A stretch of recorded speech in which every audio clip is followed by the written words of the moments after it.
The story of these amazing particles begins 465 million years ago, when vegetation first crawled out of the ocean.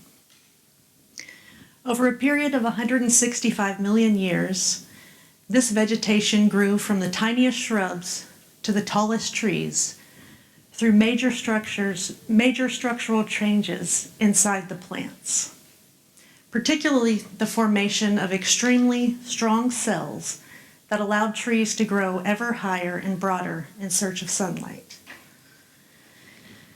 These evolved cells contain structural innovations, especially the formation of extremely strong, lightweight, submicroscopic particles called nanocellulose.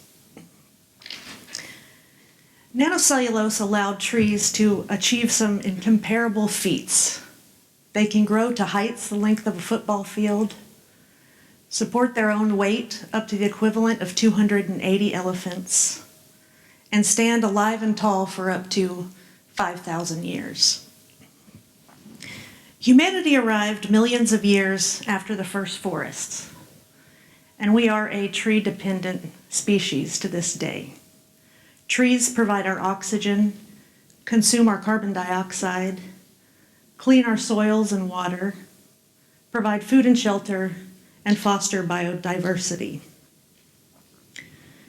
Throughout the world, trees are symbols of transformation and spiritual and physical growth. I'm sure everyone in this room has had the opportunity to witness the inspiring growth of at least one tree over time. As the poet Joyce Kilmer says, "I think I shall never see a poem as lovely as a tree." And now I'd like to talk about the equally inspiring engineering marvel taking place within a tree as it grows. I brainstormed different ways to show this visually and imagined creating fancy 3D graphics and anime videos. I reached out to gig economy graphic designers online, but their tools were no match for my imagination. So I went with Plan B, my 10-year-old daughter. What we lack in artistic ability, I hope we make up for in enthusiasm. As I mentioned, the strength properties of trees are largely determined by their cells. Tree cells are composed of just three basic components: cellulose, shown in white, hemicellulose in light brown, and lignin in brown. The cellulose particles arrange themselves into spaghetti-like nanoscopic particles, nanocellulose.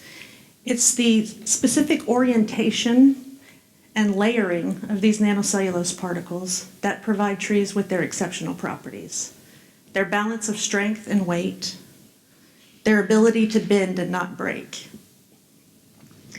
The lignin molecules are hydrophobic or water repelling and antibiotic. They seal the cells from moisture on the outside and protect them from pests. The hemicelluloses act like a glue and bind all the components together. Unlike in most plants, the center of tree cells is hollow, which allows water to conduct throughout the tree. So did you know that trees are mostly empty space filled with water? That's one extremely strong sponge. So trees are empty space fortified by very strong cell walls. There's billions of cells within a tree arranged in a honeycomb-like pattern. The cell walls are composites of 4 very distinct, specifically engineered layers. In the first layer, the nanocellulose is oriented about 70 degrees, and there's very little lignin contained in this layer, so that the water can effectively associate with the interior of the cell and climb up the tree. In the next layer, the nanocellulose particles are oriented about 20 degrees and wrap around and around the cell, and they're encapsulated with hemicellulose and lignin.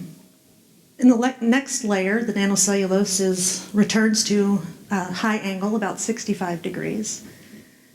And in the final layer, the nanocellulose is randomly oriented along with hemicellulose and lignin.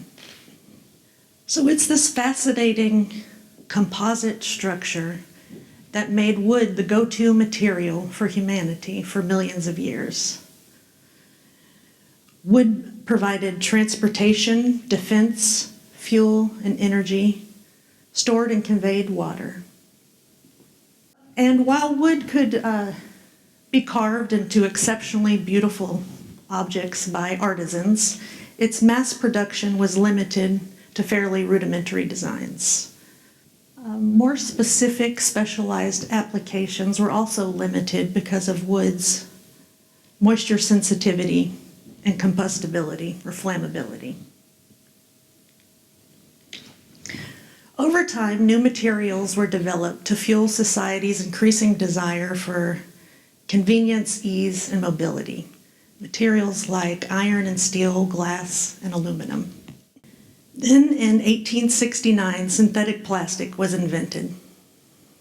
Plastic was exceptionally versatile and low cost.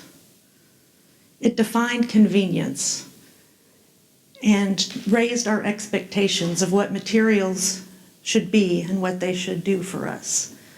Materials should be lightweight, durable, waterproof, resistant to environmental and chemical degradation, and moldable into every shape imaginable in massive quantities at low cost.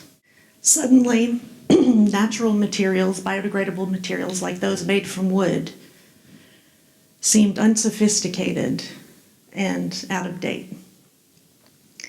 Humanity had hit the jackpot with plastics, unaware of the hidden costs. Since the 1950s, the equivalent of 1 billion elephants of plastic have been produced, much of which remains with us today and will remain for hundreds, maybe even thousands of years. 2019 has been a tipping point in public awareness of this consequence. Microplastics in our beer, dead whales on our beaches with 80 tons of plastic inside, plastic bags, plastic bottles, plates, plastic packaging with the barcode still inside, still visible. Giant plastic garbage patches the size of Texas in our oceans.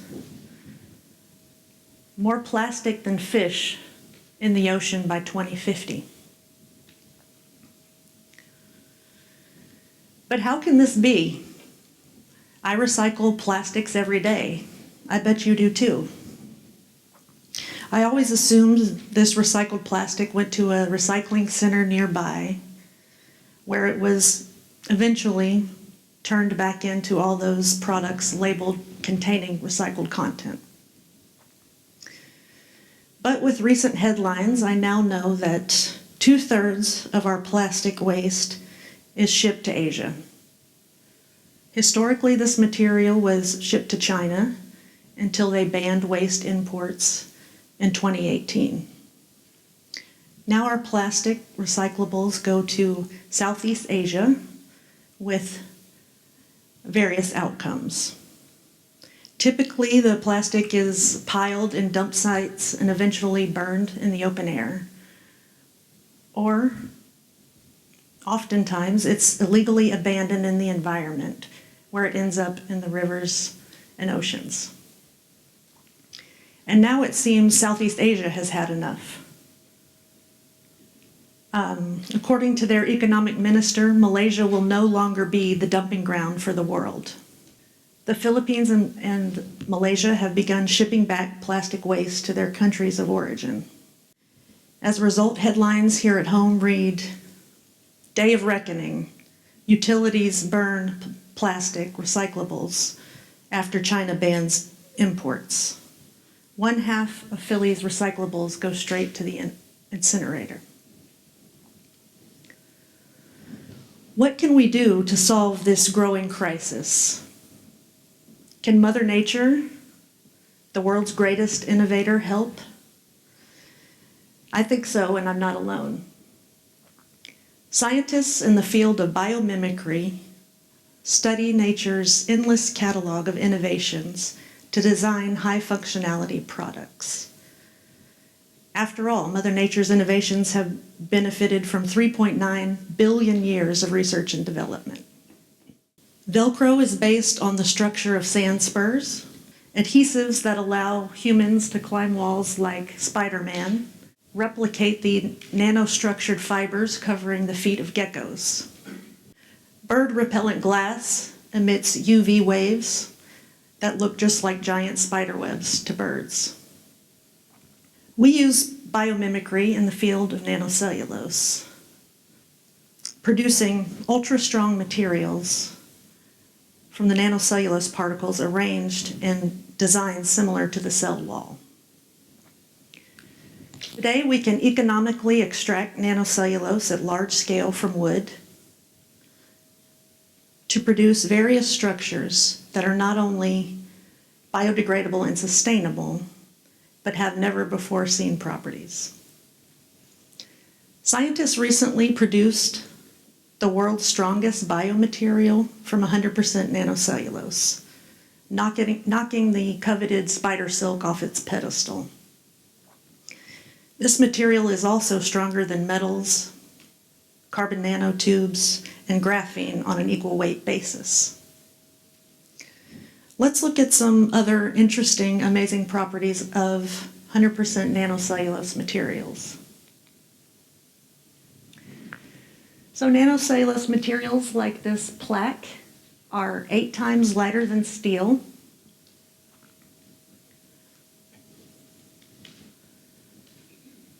and 2 times lighter than ceramic.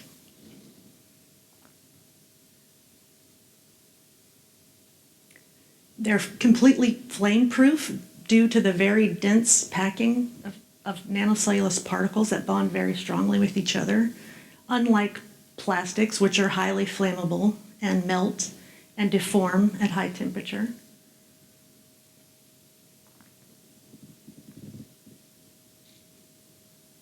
And unlike conventional wood products, because of all those holes, they're highly flammable.